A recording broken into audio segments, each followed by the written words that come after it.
Hey guys, welcome to Recording in progress. Hey guys, welcome to Becoming.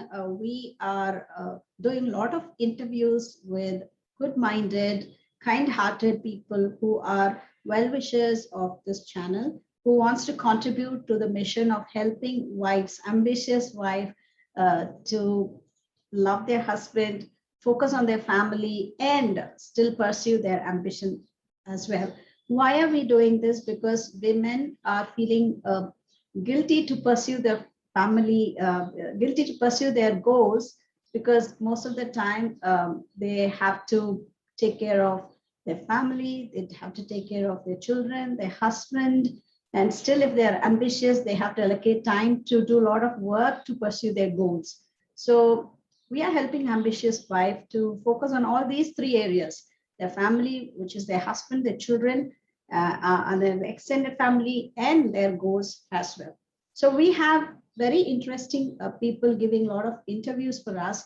And today we have one interesting person called Ritika Vasudev, and she also does a lot of good work with women. She also focuses on helping women pursue their dreams and focus on their family as well. So I welcome Ritika Vasudev. Ritika, if you're there, you can come on the screen. Yeah. Yes. Sorry. Yeah, Ritika is a very good friend of mine, and she does a lot of good work. And she is a very aggressive in terms of helping women handle their family and their ambitions. Ritika, welcome. I'm so happy to interview you. You look so beautiful, and I want to welcome you to the show, and please introduce yourself. Thank you, Vimala, for having me here, and you look equally beautiful. I'm a relationship coach. I believe relationship begins in the mind and ends in the mind before it ends on a piece of paper. So I help women to build their relationship, to mend their relationship before it ends on a piece of paper. And if someone has already taken that step, then I help them overcome that pain and get on with their lives. So I am a relationship coach who delivers results. Wow. So that's a very important role you're playing. So many people will be needing this, because most of them, when they take that kind of a decision, they will be a little lost in their own self and in their own problem. And they will not know where to go, whom to contact, whether it's right or wrong, how to do it. So can you help me with understanding what made you to get into this kind of a niche? Yeah, so I have been into corporate trainings for 18 years. I am from beauty and wellness industry, and that's dominated by women. So I have been training them, mentoring them, and I realized during my journey that more than skill set training, I was working on their mindset. And at that time, I did not know that it was coaching or it was personal development journey. So later I got to know that that's, a personal development industry, and that's coaching. And that's where my passion was. So I transitioned from corporate trainer to a relationship coach. Okay. Okay. So can you share any one interesting experience when you dealt with such kind of women, or you dealt with any case studies you can share with us? Yeah, that's a wonderful question, Vimla. There are many case studies, but I'll share the the emotions that women feel when they're going through this. So that will sum up the kind of cases I handle or the kind of emotions I deal with. So when women are going through a challenging situation in their relationship, they feel a lot of shame, they feel a lot of guilt, and they're very low on confidence and very low on self-worthiness, no matter what the situation is, whether it is because of them that they are into this situation or because of external factors or whatever it is. But a woman is labeled more in this situation than a man. So being a patriarchal society, a woman faces more of these issues.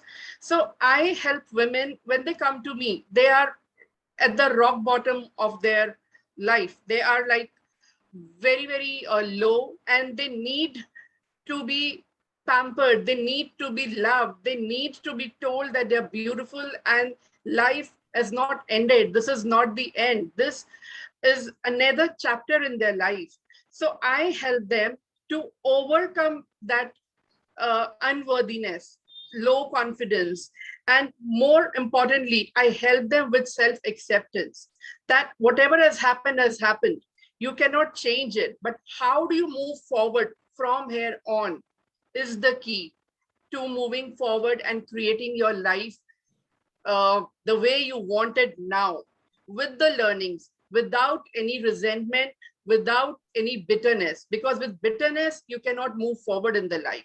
So you need to learn the lessons. You need to take the wisdom from there and move. And that is where I handhold them to make the next chapter of their life equally beautiful, the way they envisioned for them. Yeah, it's very hurting when I listen to this. Two things are hurting me. One is when you say that they are blamed for everything that has happened, because in a relationship, there is a husband and there's a wife.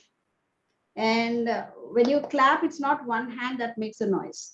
We need both the hands. So when there is a problem in a relationship, there are two people involved in this. But why the woman alone is always blamed when something goes wrong? You already said it's a patriotic society, yes. But still, she's a human being. Why she's always blamed? Why she has to take the ownership to do that? Number one.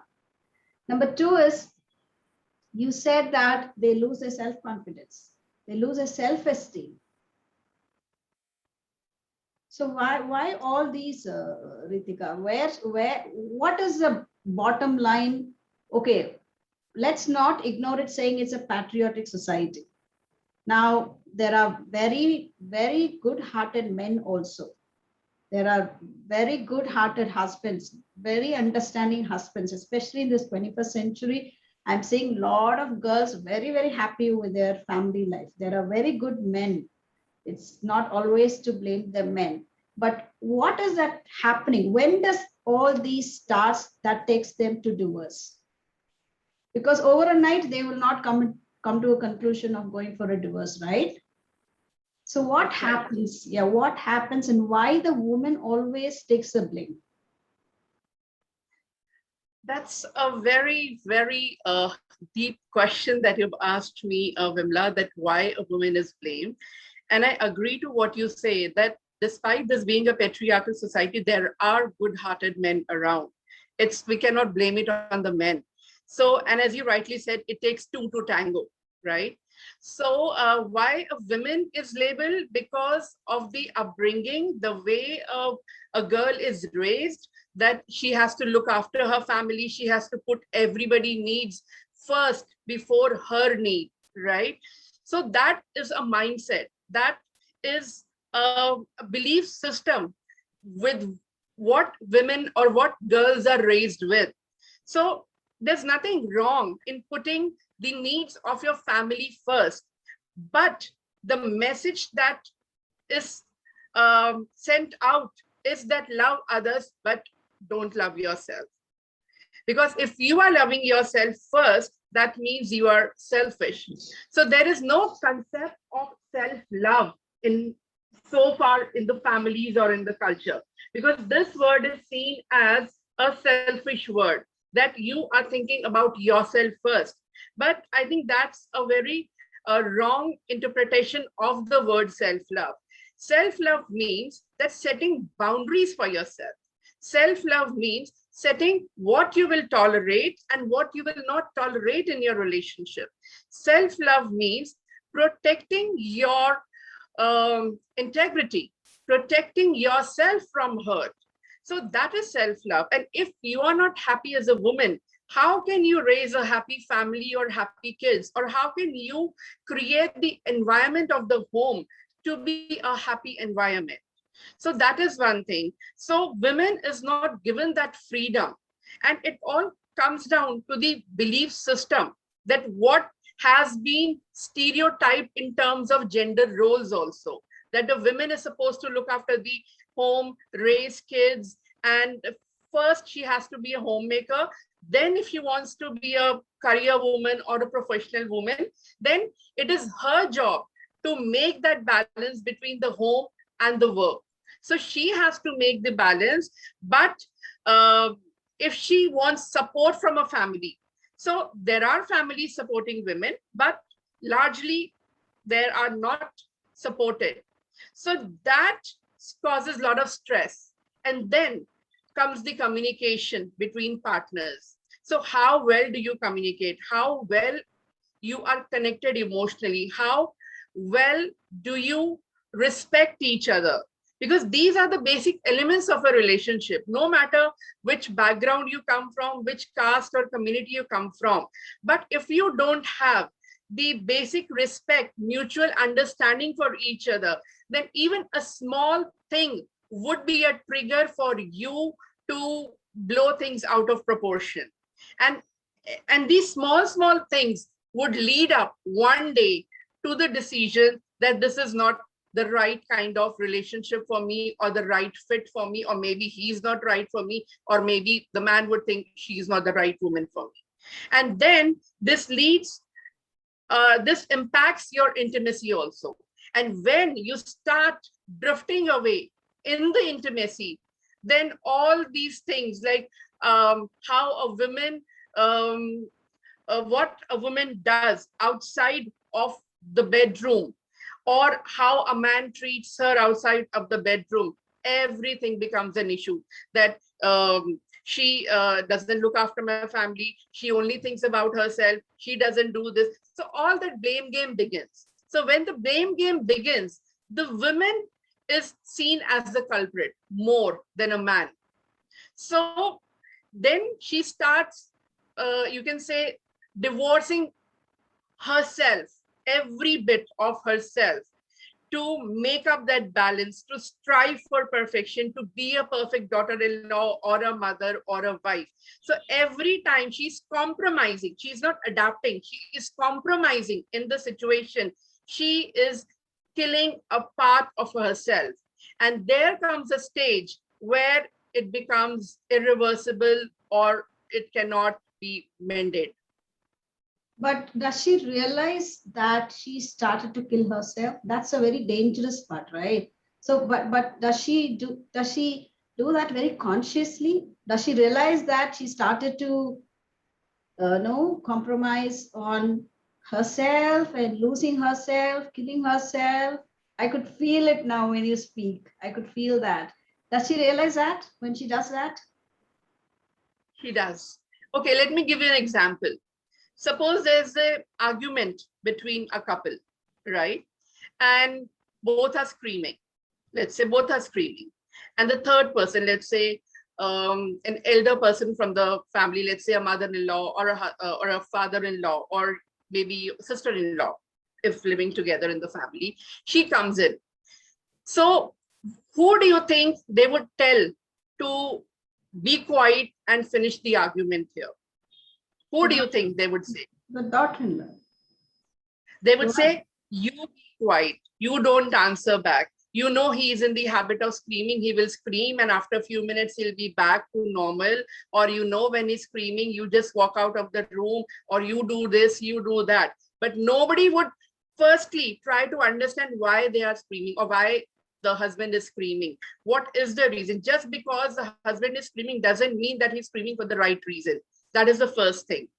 Now, the second thing is that to make peace, of course, woman would walk out of the room, or she would quieten, or she would not answer back, right? And when she's not doing that, what happens? In her heart, she feels that she is not being heard. Even if she is not at fault, she is made to feel that she is at fault. So what happens? It starts killing her inside. It starts generating negative emotions inside. It starts creating stress in her body. And then when stress starts setting in, then we all know that lifestyle disorders are all created out of stress. Then it starts taking its toll on the health, on the way you think, on the way you take your decisions. So it all starts at how you are judging a person in a situation. So this judgment is what starts killing the relationship, or what starts killing the woman inside. That goes for men also, but here we are talking of a situation that why women are labeled more than a man. Yeah. So judgment is number one killer in any relationship, and it goes without saying that the woman is judged more. Yeah. Because it is seen as her responsibility to keep the family together, to keep that balance, and to keep her husband happy. But men are not taught to keep their wives happy equally, or to listen to them, or to respect them. Men are not told that, please, you be quiet. After a few minutes, she will settle down, then you can have a talk and understand what is the problem and what needs to be done. Yeah. So, Ritika, all these was applicable when men alone went for work. When women were at home, they had a lot of so-called peaceful time, though they will be working 24/7 doing domestic work. They still, the domestic work are not considered as work. They think that women at home take a lot of rest. So men come out from work with a lot of tension. So when he screams, you keep quiet. That was applicable when there was a role clarity, when the woman was a full-time domestic woman. But now the requirement has come in because both of them are going for work. Both of them have become very ambitious. Both of them have their professional tension, and there is a point where they cannot tolerate as well. And when women also go for work, they are also given the additional responsibility of doing all the domestic work and taking care of the children. So they have extra burden, so they can also scream. So I think there has to be a lot of orientation for men, basically on that changes in the roles that women have taken. Because men also want the women to go for work, because we are into materialistic world and we all have a lot of needs now. So men are agreeing for the women to go for work. So do you think? Sorry. Do you think that orientation has to start from training men on the changes that happening in women's role? They are no more the domestic kind of women in those days where they were always told to keep quiet, let the men scream because they are tired, they have work tensions. But now women also go for work, but they're still, women are asked to keep quiet. They can't scream. They can't cry. Even if the body pains, no, they can't cry. If a woman cries when a man comes from work, if a woman cries out of body pain also, she will be told she is a drama queen. Actually, she's crying because she's not able to take more work, mental work and physical work. She is not served coffee when she comes back from work. She has to go to the kitchen and make the coffee. So now, where do you think the orientation has to start for the men? The first orientation that starts and must start is within the family. The way you raise your boys. You should not raise them with certain beliefs. You should tell them that cooking is not a gender specific role. It's something creative. It's something expression, and it's food for everybody. It's not only woman's duty to cook. If she is busy, a man can also cook. That will not make him less of a man if he is taking up that role, or if he is helping his wife in doing the laundry or dishwashing. But these are seen as very stereotypical role to women. That will make a man, I'm sorry to interrupt, that will make a man look more sexy for a woman. Sex doesn't start in the bedroom. Sex starts in the kitchen. The sex starts in the way he is helping the woman in putting the bed in place, cleaning his own cup of coffee. I strongly feel that will make a man more sexier than telling that he will be less of a man. You agree with me? I agree. I completely agree to that. But this is not how it is seen. It is seen as something, oh, you are now following your wife's instructions. You are not a man enough. You have allowed the woman to dictate terms on you, to be doing dishwashing, laundry. This is how, people around them react. I think, And this is what, sorry to interrupt. I think this interpretation is given by women who would have been a full-time housewife. yes. The woman who has been a full-time housewife in the past, who hasn't enjoyed, I think they are a little jealous as well, because they didn't enjoy all this. Women are the enemies for the women. They didn't enjoy all this. So when they see somebody working for their wife, they Yes. start thinking from their point of view. That's right. That's right. So, but coming back to the question that when the orientation should start, it should start, I think, from the childhood. They should be raised that way, that it is okay to help in the household chores, and that is how they will take it forward. And they will not then only assume it to be only their wife's duty when they are married, right? And they will be in the habit of helping around in the house from the childhood. So they will do that for their wife as well. And apart from that, there are men who adapt, even if they have not been raised that way, but they adapt, or they are caring enough or considerate enough that they help their wife. They start helping, they start sharing the chores. So it all depends basically to what kind of a person you want to be to your wife. And that will again be all about how you think, what are your beliefs, So it is all about the belief system. So some people are intelligent enough to adapt to new beliefs, intelligent enough to adapt to the ones that will serve them to have a happy married life. And there are beliefs like the old system, the old belief system, that it is only wife's role, and people may not adapt it, and then they may keep having the issues, because issues arise from where? From day-to-day activities. And as you rightly said, sex doesn't start in the bedroom. It starts outside, that how you are treating your woman, how respectfully you're treating her in front of others. Are you humiliating her in front of others, or are you respecting her? So all these things are working on the subconscious mind. And all these things are either working towards the relationship or are working against the relationship, consciously or unconsciously. So these are the things that are working unconsciously.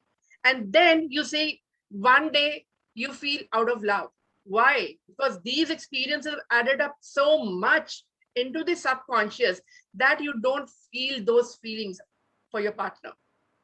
So it is, but at the same time, if you have a very loving and caring environment at home, or a very supportive partner who is there emotionally to support you, so what kind of relationship that would be?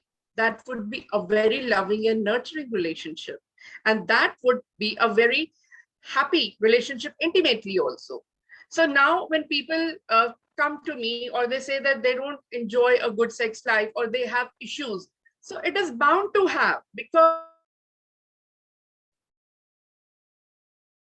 happen in the bedroom, it happens outside, how you are treating. And that's what I tell them, that what is your day routine like? How often do you help each other? How often do you look after each other? So these are the things that work subconsciously on you, but have a very, very deep impact on your married life. Perfect. So I want to ask you one last question. If we, I love to empathize with men, because okay, the next generation will be taught how to treat a woman with respect and how to share the responsibility. Yes, fine. But for the current generation who has been in a family environment where they didn't have a proper role model of sharing responsibility or respecting women, I want to empathize with them, and I really love such men. And I have developed a kind of understanding that they didn't have a right role model. They are behaving the way they are behaving because that's what they have seen. They when they were a kid, that's what they have been seeing. Their father hitting their mother, father throwing things when he's angry with the wife. They were not taught the right tools to express their anger. So what would it be a suggestion, one tool if you want to give all the men who are watching this program? We empathize, we love you, dear husbands, but you were brought in an environment where your father did not, I'm not blaming here, you didn't have a proper role model, or you were not given enough right tools to cater to this modern generation of wives. So if you can suggest one tool to express anger, when he is hungry, he is angry. When he is upset in the office, he's angry. When wife is not meeting his expectation, he is angry. When the house is messy, he's angry. When the food is not good, he's angry. So he has 100,001 reasons for getting angry. You get angry, absolutely fine. But do you have a proper tool to express your anger so that you convey the message first and throw the drama out? Do you want to create a drama or do you want to convey a message? Are you clear in that? So if at all they need to express the anger in a very, very healthy manner, let us give them one tool. For the same thing for the wife also. If she is sad about something, if she's angry about something, is she very keen in creating a drama, or does she want to express something, convey a message with a proper tool? So I feel tools are missing. So if you can suggest one tool for all the people who are watching this channel, how should they express their anger? How should they express their disappointment, frustration in a healthy way, whether it's a wife or a husband? Can you suggest this? This is my last question to you. That's a wonderful question, Vimla. And that's very important that you convey the message, not the drama. Because when you're doing the drama, what are you actually seeking for? You're seeking for attention, right? So partners want each other's attention. But as you rightly said, that they have not been shown the right tools, that what is a right tool to gain attention of your partner. So they think that being aggressive, being angry, or throwing tantrum is a way to gain attention, and how this can be done rightfully or in a healthy manner. So the best thing to do is that when you find yourself in this mindset that you want to throw things and create drama or scream, just take a deep breath and sit down and let that feeling go for a few seconds. Even few seconds, if you don't cater to that feeling, it will try to go down. And then you can talk to your partner. So communication is one tool that should be practiced, used between partners as often, because partners are failing to communicate effectively. They are failing to communicate effectively, and they are not being vulnerable when they are talking to each other because they are fearing judgment. So they should have an open conversation about what makes them angry, what causes irritation. So, and they should set time aside for that, to make out their irritation list and give it to each other, that this is my irritation list and this is what is my trigger and this is what you take care of. So I will suggest couples to make an irritation list and give it to each other and communicate effectively. So yeah, I completely agree with you, because we Indians are very shy. We are not used to sitting and talking like foreigners. No, hi darling, these are my irritation list. Darling, I will let me take a deep breath. We are so shy, both of us, men and women are so shy. I think what we can do is we can make a list of it, because most of the time they themselves don't know. The woman doesn't know what is her irritation list, what are her boundaries. Men also don't know. We Indians are used to seeing their actions, and then we start adapting, loving and accepting, and all those are those old age tools. So I think we can make a list of irritation list and post it somewhere where the husband is watching frequently. When they keep seeing that, okay, boundaries are set. Because we are talking about the people who are married for, let's say, 10 years, 20 years, 30 years, 40 years, and children are watching. And the next generation training is going to take some time. So existing generation, as you said, beautifully said, we have to make a list of irritation hotspots, our own hotspots. Put a list on somewhere where the partner is seeing frequently, or send a WhatsApp message. These are the things I cannot tolerate, and these are my boundaries. Please make sure that you keep quiet when I'm going through this stuff, and let's both of us adjust. So beautifully said, Ritika. I love you so much, because this discussion was very, very practical, very, very, what do I say? No, very casual. And I think all the men and women who are going to watch this are going to love this. Do you want to say anything to my audience? Yes, I would say one thing, that both are equally important in a relationship. There is no superior or inferior partner in a relationship. Both are equally important, and both deserve each other's love and respect. And communication is one tool that will help you to deepen your bond. And how well do you use it is the art. So try to master the art without getting angry or mad at each other, and make that irritation list. And if you want, you can put it on the fridge with a magnet, under a fridge, that magnet thing. You can put it in your bathroom mirror. You can put it in your almirah. Whatever that you open or see as many times in a day, put it there. And after a few days, you will get the hang of it. That is one thing. And second thing is, don't be shy. Be vulnerable. Okay, that's okay. It's only two of you. There's no other person watching you. So be open. And that is the only thing that will create your bond, that will help your bond to become even stronger. And as you said, that this is something for people who are married for 10, 20, 30 years, I would say even those who are newly married should make this list, so they know what are the red flags, and keep it handy, so they don't get into that kind of a situation. Yeah. And So Ritika, my before the time gets over, my final favorite question is: what is the legacy, your marriage legacy, you are going to pass on to your kid?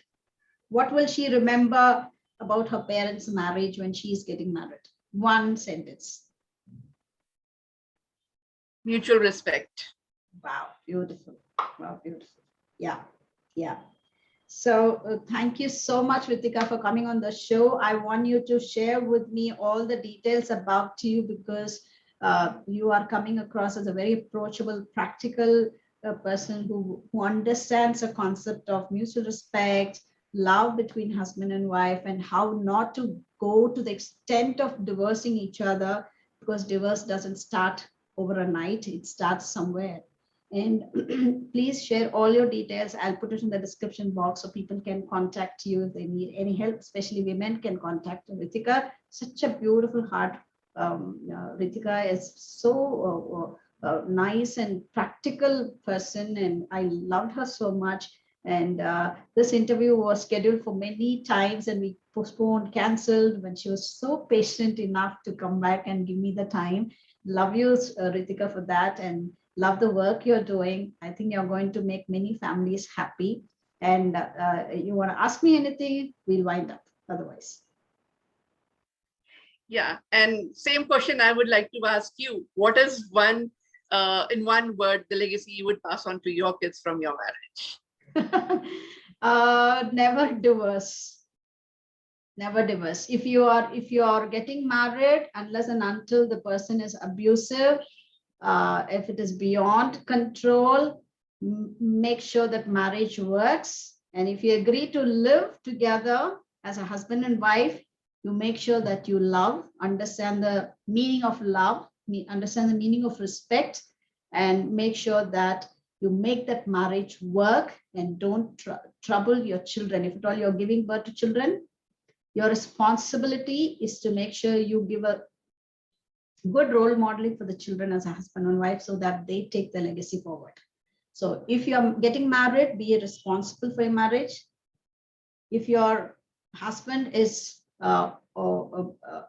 manageable, if the extended family is giving a problem, make sure that you handle the extended family, but take care of your husband, love him, respect him, make the marriage work somehow. Take help. and make the marriage work out. Don't just go for divorce. Yes. Except the cases of abuse, emotional abuse, physical abuse, alcoholic, porn abuse. If these are the extreme cases, even then you can take help. There is a lot of help available. Don't lose heart, and do a lot of self-love. Women, have a lot of self-love for yourself, because you are beautiful, you are worth it, you are very genuine, and your husband needs little help. Don't misunderstand him. He needs little help because he didn't have the right role model. He was busy focusing on his career. Nobody taught him relationship.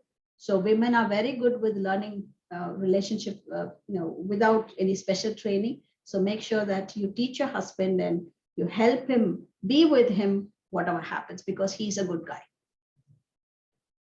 That's beautiful, Vimla.